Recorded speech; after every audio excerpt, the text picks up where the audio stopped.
Chapter 4. Shakespeare. Abraham felt a wave of success as he shook hands on an engagement he had acquired. The family would be moving to a new house, still in Berlin. Not just any kind of house, an estate. It was settled in a quiet neighborhood. The purchase also included not only the main house, but also some guest houses. The structure surrounded a large park containing many gardens. Once the deal was set, the family moved in. When the children entered the house, they were amazed. A large staircase showed the wealth of the home. The grand halls contained tall, intricately engraved pillars. It reminded Felix of the marble works of the art from the Renaissance. Once the children looked about in circles, Rebecca blurted, "I'm choosing my room first." She raced up the stairs. Felix followed close behind. Then Fanny, then young Paul. Rebecca reached a room and went in without even looking at the others. Felix glanced at the rooms, then found one that had a window facing the beautiful gardens. He went to go in, but was pulled back by the collar of his coat. "I'm getting the garden view," Fanny pushed in front of him. She shut the door after entering. Felix snorted in irritation at his sister. Paul had taken one of the other rooms already, leaving 2 rooms. One was the large master bedroom. Obviously, his parents would be taking that one. The other was a quaint bedroom with a window facing the streets. Felix went in and looked about. It seemed a decent place to reside. The vast neighborhood and lake gave more options for recreation and sport. The children now had the outlet of swimming in the summer and ice skating through the winter. Soon after settling, Felix acquired a horse from his father. The gardens were large enough for riding, and the estate contained the necessary accommodations for keeping one. Felix fell in love with taking it for long, leisurely gallops. He also became athletic in other activities such as tennis and fencing. Though the large house seemed to bring a promising new life, the days only grew busier for Felix as he now, 16, had more education.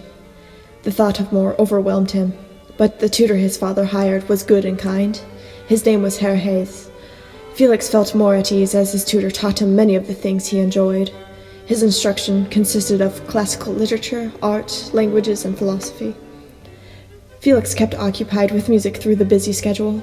Though his father was encouraging him to pursue the bank, Abraham still sent Felix's finished compositions to the publishers. The constant early days left all of the children tiresome, but more so with Felix. He adopted the habit of napping whenever he had the chance. More often than not, he would be snoozing on the sofa during the gatherings hosted by his parents. Despite the chatter of the guests and clinking of silverware, Abraham resorted to waking him for dinner to entertain. Some of the salons rendered too important to sleep through. Highly regarded guests came at times. One guest that Felix found interest in was the scientist Alexander Humboldt.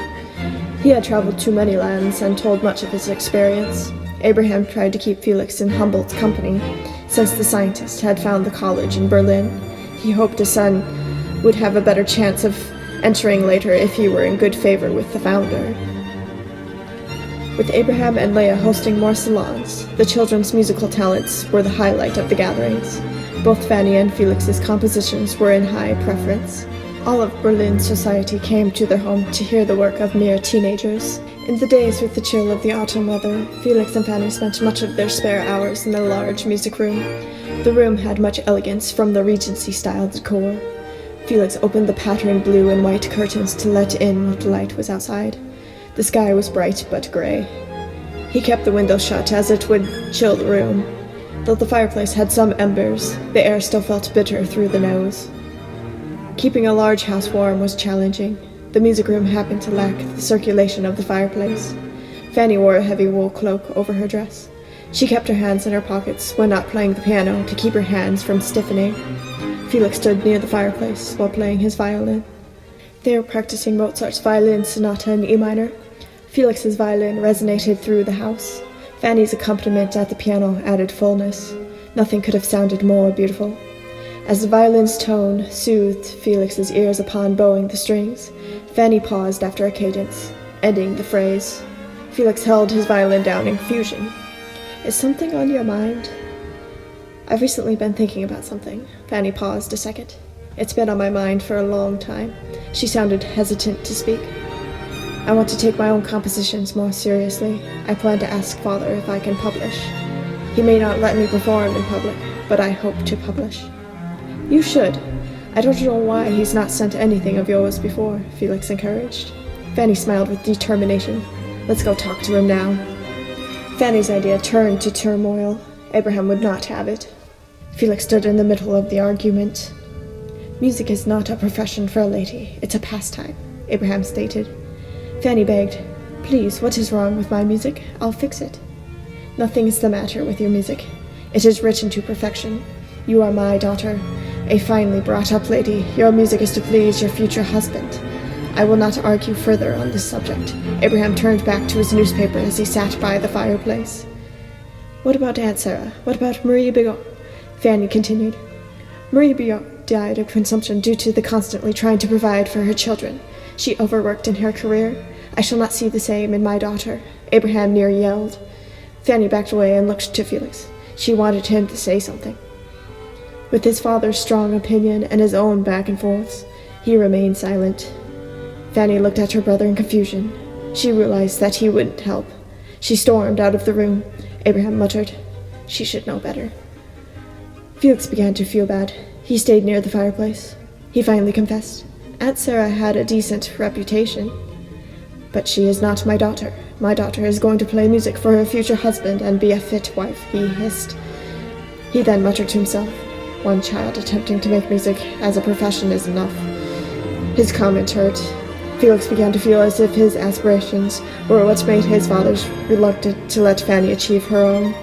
Before Felix could leave, Abraham told him, you had better not be encouraging your sister in these ideas. I am sticking to my opinion. Felix left the room to find Fanny outside, glaring at him. Felix couldn't bring any words to mind. Without any sound, she retired upstairs to her room. He wished to do something to apologize. Felix went upstairs as well as to his room. Upon entering, he rummaged through his bookshelf. After skimming it over, he grabbed one. It was Shakespeare's Hamlet, a favorite of his and Fanny. He took the book and headed to Fanny's room. He knocked on the door. No answer. He called softly. Please, can I talk to you? Still no answer. He tried again, begging.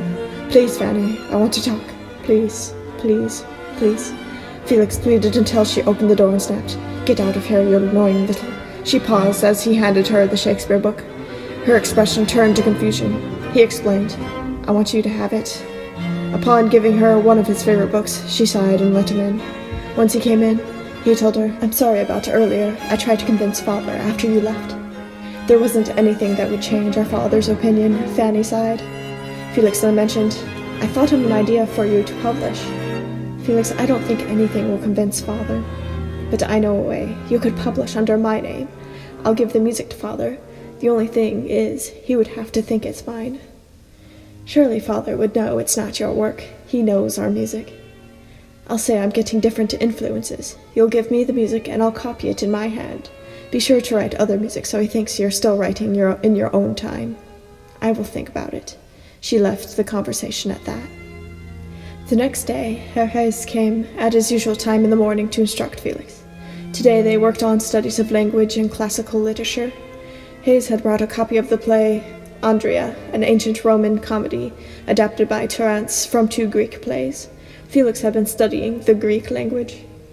As Felix recited a section of the play to Hayes, making sure of correct pronunciation, Felix paused, then asked, Are there any copies of the play in German?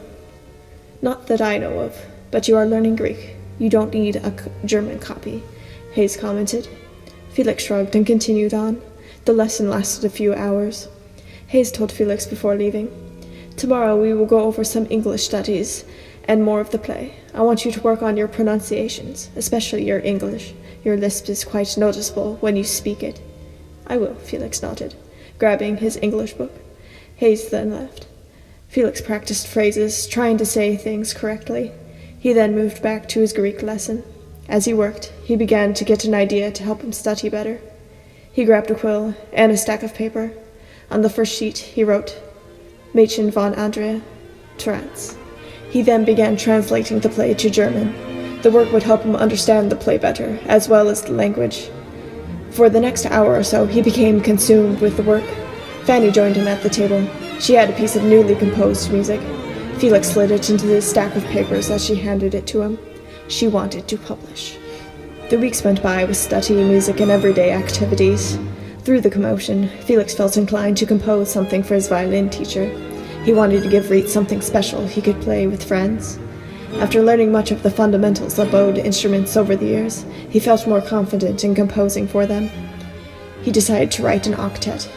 Upon finishing a lesson with Reed that day, he went home, sat at his desk, and grabbed some manuscript paper. The ideas were already flourishing. In the first movement, the melody grew humbly in strides.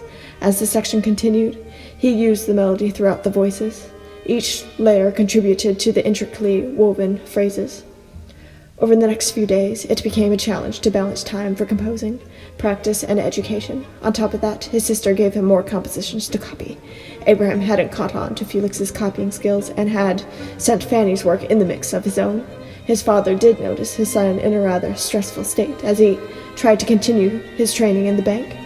Concerning his usual attendance and lessons at the Sing Academy, Zelter concluded that Felix had progressed enough to become an assistant. Before then, he had been in apprenticeship, as many of the well-trained students were. A position as an assistant gave him more responsibilities. More and more, the taxing days exhausted Felix. The early morning wake-up calls of the maid resorted to almost dragging him out of bed. To get all that he wanted done, he resorted to working late into the night in secret. The maid usually made sure he was in bed at decent timing. Yet as soon as she left, he quietly got up, lit a candle, and continued working at his desk. He was careful not to waste candles. The octet for strings and Fanny's commissions to copy were making rapid progress. He had flourishing excitement as he neared the end of penning the first movement of the octet. The enthusiasm sparked him to write a part where the entire ensemble plays a transition of parallels and 4 octaves at once. His hearing mind envisioned the sheer power of it, breaking the rules of counterpoint, returning to the main melody, to rise again. After working a while to his full abilities in all of his subjects, he managed to finish the translation of Andrea. At his lesson with his tutor, Felix grabbed the stack of papers and set it in front of Hayes. It was a full German translation of the play. Hayes was confused at first. "Where did you find this? Did you use this to cheat on your Greek work?" "No, it's my writing. I've translated it from the original Greek. I've learned a lot by doing so. I want you to have it." Hayes looked astonished and impressed. The lesson that day felt good, as it consisted of art. He practiced watercoloring. His painting skills were elevated in natural scenery and architecture. Felix showed Hayes some pencil sketches he made a few years back when his family traveled to Switzerland. Hayes enjoyed the scenes of the mountains and quaint villages. He noticed one sketch contained people walking about in a city center. The buildings were drawn well, but the people were sketched rather sparingly. Their outlines made them only noticeable. He asked Felix, "Why didn't you finish drawing the people?" "I had to erase many times, as I found it hard to get their silhouettes right. I just left it. I find it hard to sketch people," Felix said in disappointment. Hayes gave him a few pointers. He learned much from his teacher. Hayes frequently gave him homework, though. The month of October began to sweep by. The octet was near completion, yet the late nights were catching up to Felix. One afternoon, he groggily came down the stairs after completing homework from Hayes. As he neared the dining room, he heard Abraham exclaim, "Why have our candle purchases gone up? We aren't using that many." Felix entered the dining room to see Abraham and the maid speaking. The maid looked to Felix straight away. She knew who was using them up. Felix concluded that he needed to finish the string octet that night. After spending time downstairs and eating dinner, he decided to head early for bed. The maid thought it suspicious. After an hour of his retirement, the maid went upstairs to check on him. She slowly opened the bedroom door. The candles were out, and he was snoring. Before she left, she noticed a fresh candle on the nightstand. She silently went in and took it. The second she left, Felix huffed in frustration. He got out of bed and fumbled around the room. His eyes got used to the dark by a little. He then went to the window and opened the curtains. To his luck, the moon was full and gave some light. A spark of happiness motivated him. He went to his desk and continued the last bit of the string octet. "What on earth are you doing there?" The frustrated maid stormed into the room. Her thistled tone made Felix jump awake. He was still sitting at his desk. His head rested on a pile of manuscript paper. His hand ached with an ink-covered quill still in his grasp. He sat up. His tired state confused him. But then his thoughts gathered upon looking at the music in front of him. He quickly wrote on the last bar, but the quill was dry. Frantically, he dipped it in the inkwell, then wrote. The maid went to him and demanded, "Is this what you've been doing through the night? Have you been staying up late in secret?" "I guess it doesn't matter now. I finished what I wanted." Felix gathered up the pile in an orderly fashion. The maid snapped, "Such a mess. Your sleeve and hand are stained with ink. I am sick of your antics. Your siblings are less trouble. You need to think about how much sleep you're getting. My job is to do common housework and to be sure everyone is up at the time wanted, not dragging a 16-year-old out of bed." "Then wake me up at a later time. Hayes doesn't come until 7. Felix put the papers in a safe spot, then flopped into bed. The maid snapped, "Your parents want you up early so you can study beforehand." "I've already studied." Felix instantly snored upon hitting the pillow. The maid had now enough. "I'm going to be speaking with your father." She left in a trance. Felix sighed, knowing he had pushed boundaries, but he needed a morning to rest. He did just that, at least until his father barged in. "Get up now." The maid complained. "I found him sleeping at his desk, working at this music. I was sure he had been to bed at decent timing, but has been disobeying." She grabbed the pile of manuscripts. Abraham took the papers and looked at them. He seemed quite intrigued, but went back to Felix. "Get up. You cannot be staying up late any more. You have time during the day for composing." "I hardly do." Felix sat up in annoyance. "Every day, all day, is study and practice. Why can't I have a break?" "Don't use that tone with me. You will not regret that you did work and study early each morning. Now it's 6:30. Hayes will be here in half an hour, so get dressed for the day," Abraham demanded. Felix got up and listened to his father. After the morning chaos, Herr Hayes came and began the lesson for the day. It consisted of secular studies in allude with his training in banking, upon his father's request. When the long, boring lesson ended, Felix got ready to head to Rietz's house for his violin lesson. He took the manuscript for the octet with him. Rietz was enthralled upon looking at the freshly composed music before him.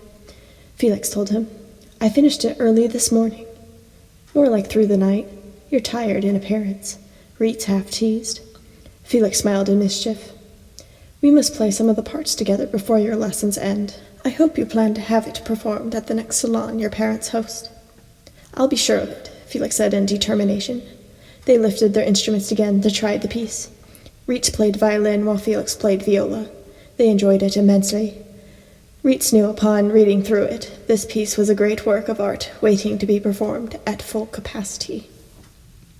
As spring turned to summer, in the next year of 1826, the days grew sunnier.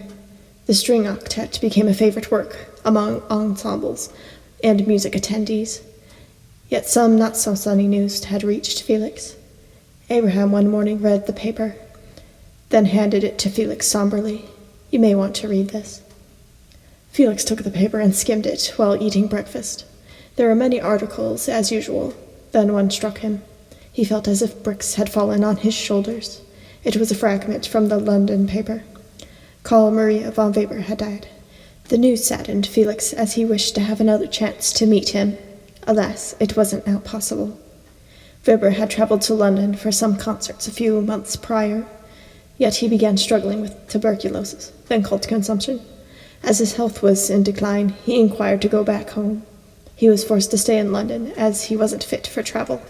A friend and musician, Sir George Smart, thankfully let him stay at his home until his health improved. Yet Weber didn't make any progress and went to bed one night, never waking. He was 39. Paul and Rebecca went outside after their studies to play in the garden. Felix was with Hayes in a lesson still. It was a rather long one. Before the lesson finished, Hayes mentioned, "I took your translation of Andrea to be published. It was accepted.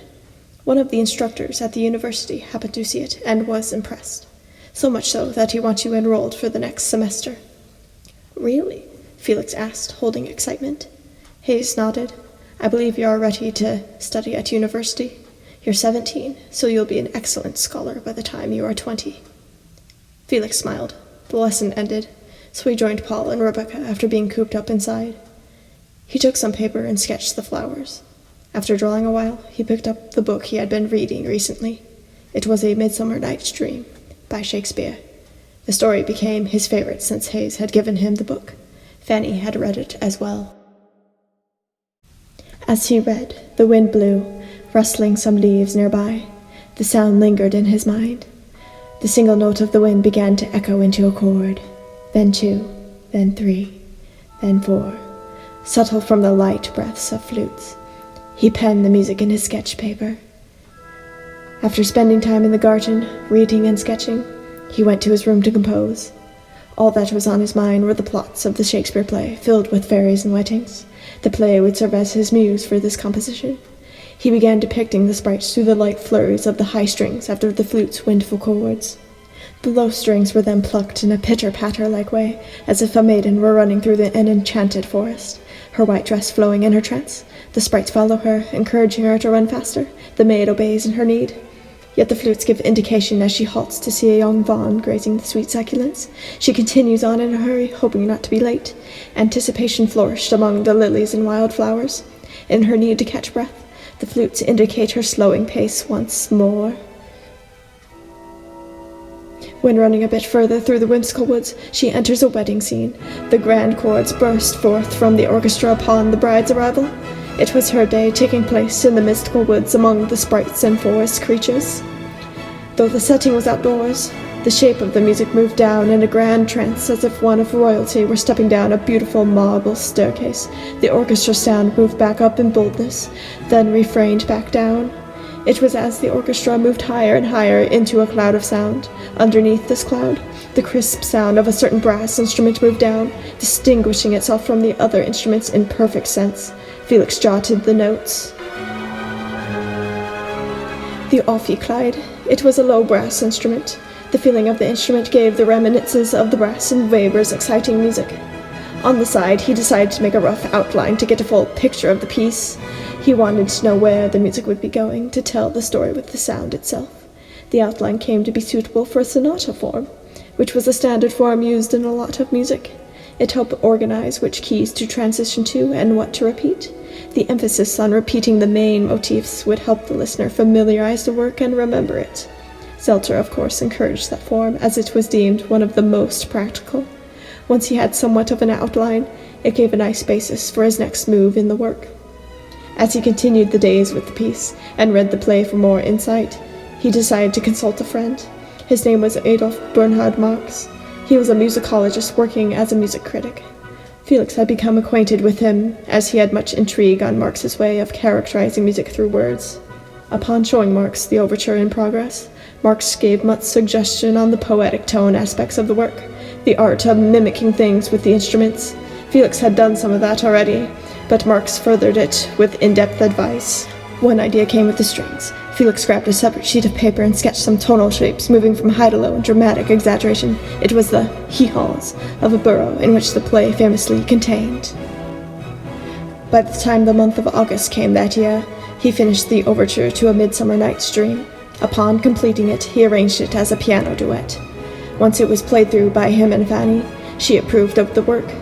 A few weeks after finishing the composition, Felix's studies moved to the University of Berlin.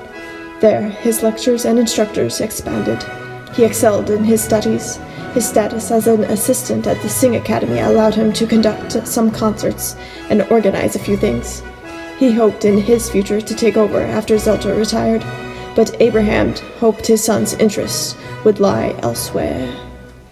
In November, Felix's dear friend Ignaz Moscheles was touring through Berlin again. He was invited over to the Mendelssohn home, as by now he was well acquainted. When he came, Felix and Fanny both went to the piano and played the arrangement of Felix's new overture.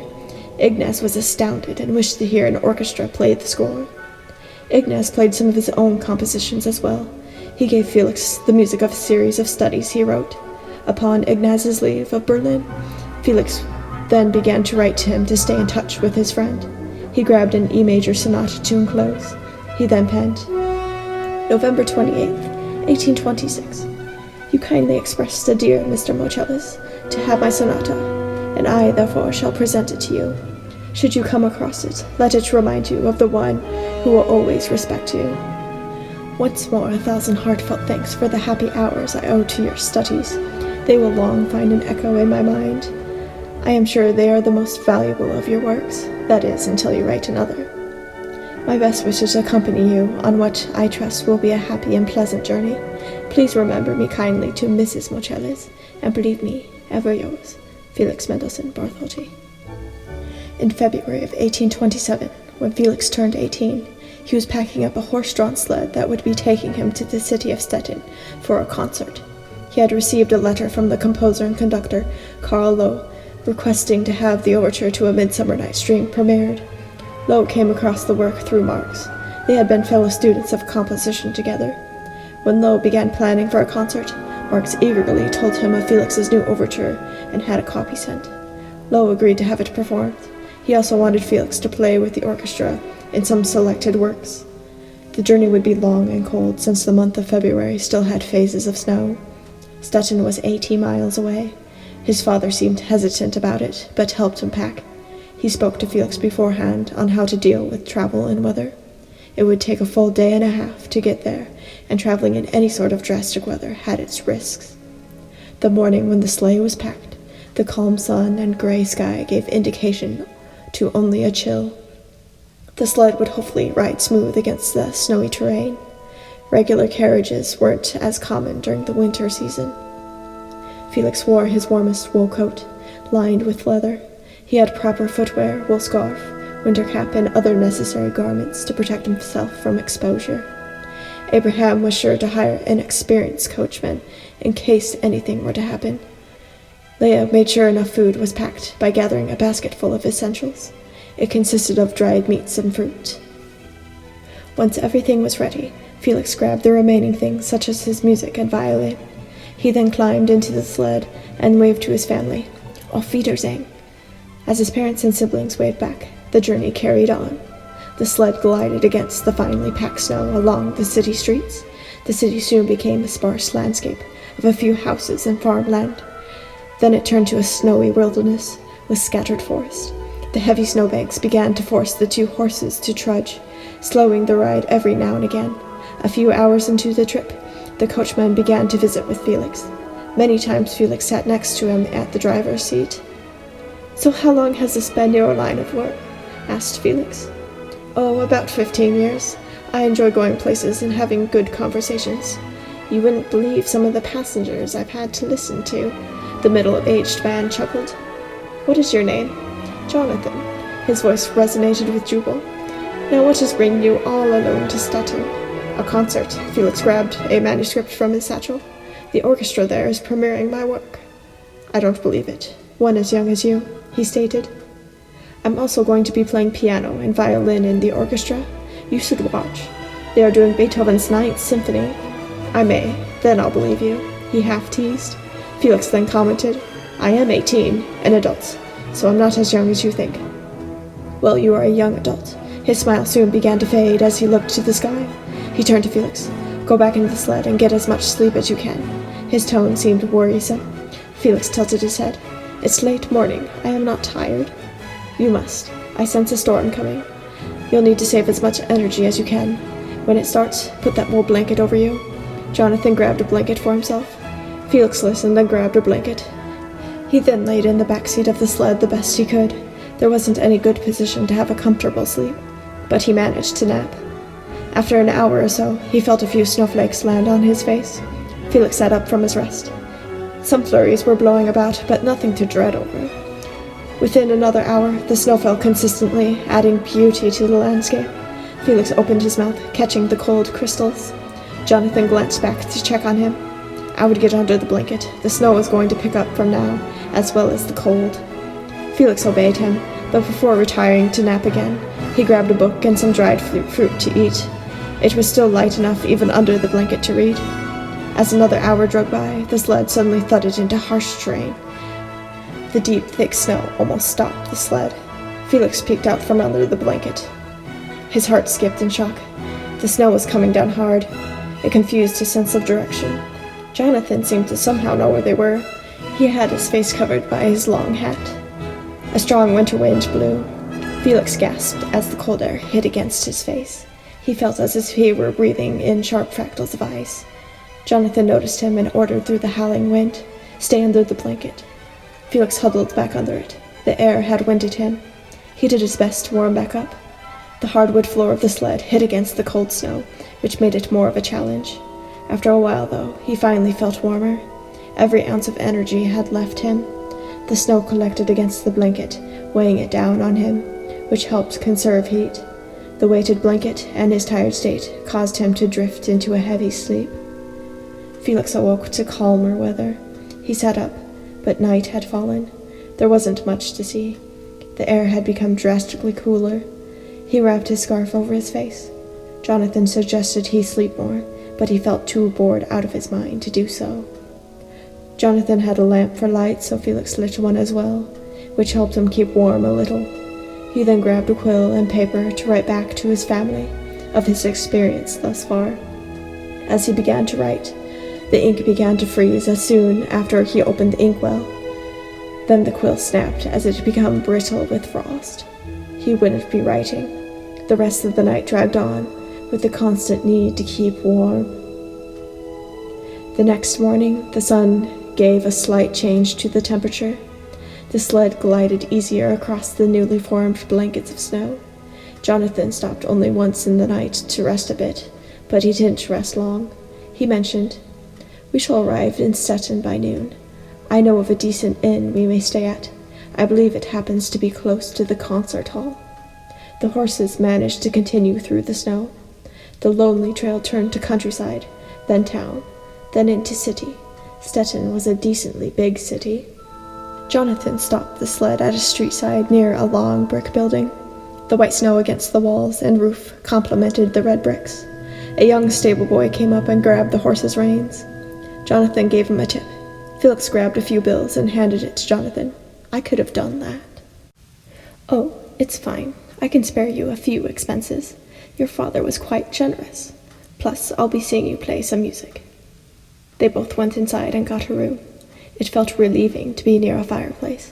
The second they entered the room, Felix got a blanket and laid in front of it. Jonathan hung up his socks and coat by it so they could dry, yet Felix couldn't stay beside the fire long. He had to go to rehearsal with the orchestra. The concert was tomorrow night. He grabbed his music and violin. Felix still felt tired and chilled from the journey.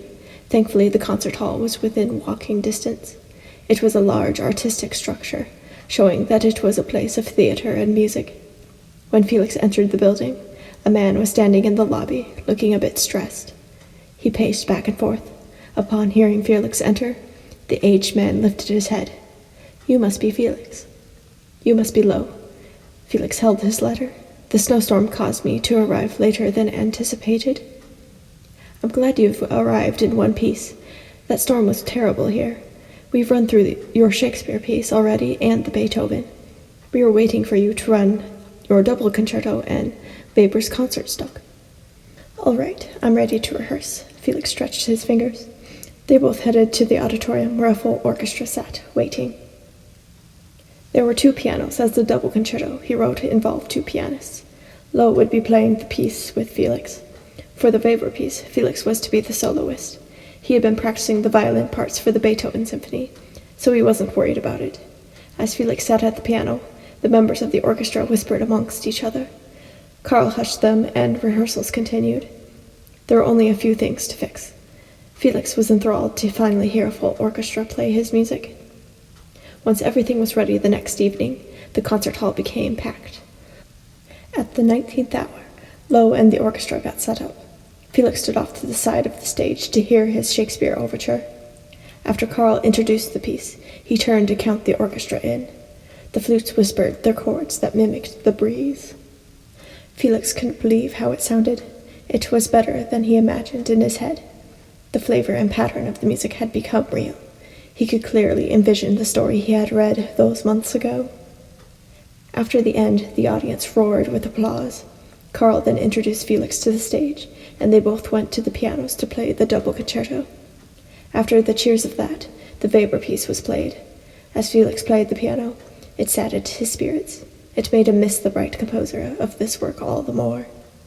With the ending of the Weber piece, Felix then joined the first violins to play Beethoven's Ninth. His public debut was a success. From then on, he knew this was the official start to his music career. With success doesn't always come with more success. and Felix's return from his great debut in Stettin, he began ambitious work on his next project. In years past, he had penned the music for an opera. It was complete, but it needed further editing if it were to set foot in the opera house. The opera was titled The Wedding of Camacho. The libretto was based on a story of Don Quixote. Carl Kleeman had written up the text for Felix to compose the music around. Felix eagerly worked at editing the opera. As it came together, Edward de Vriend hung out with Felix after rehearsals at the Academy. He became interested in the opera, wanting a part if it got performed. Felix entitled him to the character of Camacho. Among editing the opera, the month of March became dreary for the history of music. News from the city of Vienna was posted in the papers. March 26, 1827. The composer Beethoven had died. Felix felt pangs of sadness upon hearing of the death of one of his favorite composers. The news was all over, and reports from the funeral said it was the largest for any composer in history. Felix noticed that mentioned in the list of torchbearers of the funeral was Schubert. Felix remembered playing a Schubert piece with Ignaz. With the tragic news, Felix continued editing his opera. After deeming his opera done, he and Edward presented the score to Spontini, as he was Berlin's opera director. Felix's spirits were rendered crushed as he and Edward watched Spontini skim the score. He muttered much criticism. Before he directly spoke, he looked up at Felix from the score. He gestured to the ambitious young man to walk with him. Felix followed, and they went to a window where the tall buildings surrounding the opera house towered over. One building had a large, intricate dome. Spontini pointed out the window, telling Felix, "You should have bigger ideas, as big as that dome." Spontini did not care for this work. He expected much more from Felix. He wouldn't have it in the opera house. Yet Edward and Felix managed to convince him to let rehearsals begin at the Schauspielhaus, a smaller theater in Berlin. They found singers for the parts. A baritone by the name of Heinrich Blum took the role of Don Quixote. The rehearsals were rather a struggle as they went on. Felix stood in the auditorium with Klingman, listening to Blum sing. Blum's voice slowly developed a rasp. Felix noticed and whispered to Klingman, he better get his voice back in order. He wasn't feeling well before rehearsal started, Klingman whispered back. He looks rather yellow in the face. I think it's jaundice. Felix face-palmed. Blum would need to be excused until he was better. They continued practicing the parts that did not involve the main role, but Blum would need to get caught up, causing delay. At times, Felix wanted to suspend the work, yet he stopped himself from doing so as his mother, Leah, encouraged the opera. She very much wanted her son to become a composer of opera. To please her dreams, Felix pushed the rehearsals forward. Eventually, it came together enough for a premiere in late April. A well-wishing crowd filled the Schauspielhaus. Felix sat among the audience to see his work at the stage. It gave him hope as the overture began. The libretto gave the audience their entertainment, but the music rather as only adornment to the theatrical aspect. Felix sensed that the crowd clapped not to offend the singers and musicians. The music wasn't necessarily bad. Everyone sang and played well. The composition itself was deemed too innocent for the experienced attendees of opera. They wanted more mature aspects and sound. It was obvious a youth had written the work, trying to imitate the sounds of Rossini and common opera. Felix had spent much time studying the operas of Mozart and Weber to gain some influence, yet it must not have rendered enough to give the success he had wished for. Felix became anxious and overly conscious as the opera neared the end of the first act. As soon as the orchestra went into an interlude, Felix got up from his seat and headed for the exit. In his early return home, he had to tell his mother the fact of the matter concerning his opera skills. She was distraught, but Felix knew she would get over it. The real matter came up when, within the week, reviews of the performance showed up in the papers. Abraham was the first to notice them. He was enraged. The reviews were not kind concerning the music. The part that made Abraham the most unhappy were the robust comments toward the young composer's family name. Felix determined he would not set foot in the world of opera again.